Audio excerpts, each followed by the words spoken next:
This is 6 Minute English from bbclearningenglish.com.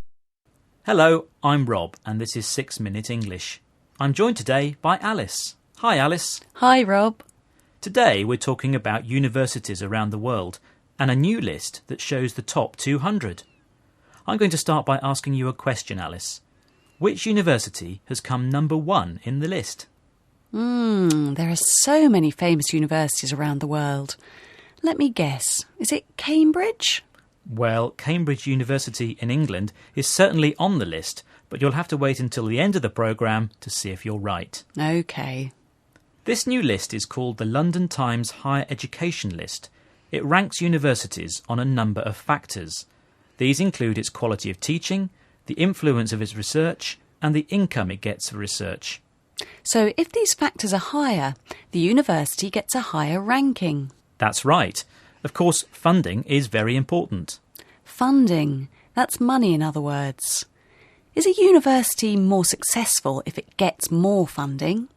Well, that's what Professor Steve Smith thinks. He's president of Universities UK, which represents all British universities.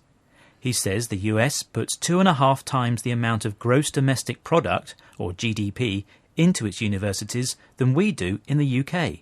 The US puts 2.5 times the amount of GDP into its universities than we do, and therefore, surprisingly, they get 2.5 times the number of universities in the top 200. I think this is all about the investment that countries put in the future, all about the investment they put in their universities. Professor Steve Smith says it's all about the investment the country puts into their universities that makes them successful. OK, so he says the US invests more money in universities than the UK, so they have more of them on this list. Can I change my answer now? No, Alice. You may still be right. 14 British institutions are on the list, including Oxford and Cambridge. It's interesting that the institutions which dominate the top of the list are English-speaking ones, as BBC reporter Johnny Hogg explains. It's English-speaking universities, and particularly those in America, that dominate the top spots in this list. You have to go down to number 15 to find the first non-Anglophone establishment, the Swiss Federal Institute of Technology, and surprisingly, France's renowned École Polytechnique only comes in 39th. So American universities dominate the top of the list. But what does he mean about the first non-Anglophone establishment being at number 15? Well, Anglophone means English-speaking. So the first non-Anglophone university in the list was... the Swiss Federal Institute of Technology. But come on, Rob, who is number 1? Wait and see, Alice. Let's find out about some of the other countries in the list. Here's Johnny Hogg again. Elsewhere, Asia has done well, with Hong Kong, Japan, South Korea and China all having universities in the top 40. Only 2 African institutions, one the University of Cape Town in South Africa, the other the University of Alexandria in Egypt, make the top 200. So Johnny Hogg said that universities in Hong Kong, Japan, South Korea and China were in the top 40. Yes, mainland China has 6 universities on the list. And there are 2 in Africa. OK, here's another question for you. When you choose a university, does it really matter if it has a good ranking? The reasons for choosing a university. I suppose its reputation is important. Well, of course. Although the authors of this new list say reputation is not as important as it used to be. I chose my university because it offered the subject I wanted to do. Really? I chose mine because it was close to home and it had a lively social scene. A good reason. Let's hear the reasons why Kate and Kaz chose their places to study. Well, I went to Edinburgh University and I chose Edinburgh because I love the city.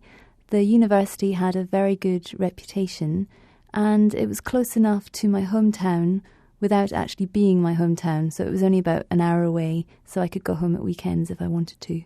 I went to Sussex University in the 1970s, and I chose Sussex above other universities because it had an excellent reputation in biology, which was the subject I studied.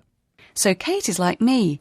She chose somewhere that was not too far from home. She could go home at weekends. And the university in Edinburgh had a good reputation. And what about Kaz? For him, it had an excellent reputation for teaching biology. So it seems reputation does actually count. OK, Alice, it's time to tell you what was the top university in the London Times Higher Education list. You thought it was... Cambridge, am I right? Well, Cambridge and Oxford in the UK are in the top 10, but the number one university is Harvard in the USA. Of course. Harvard was going to be my second choice. I think you need to go back to university to do some more learning. But before you do, Alice, could you tell us some of the words that we've learnt today? Research. Income. Ranking. Funding.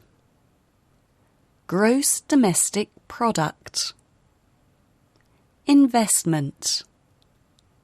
Institutions. Anglophone. Reputation. That's all we've got time for today. Thanks for joining us and see you next time. Bye. That was 6 Minute English from bbclearningenglish.com.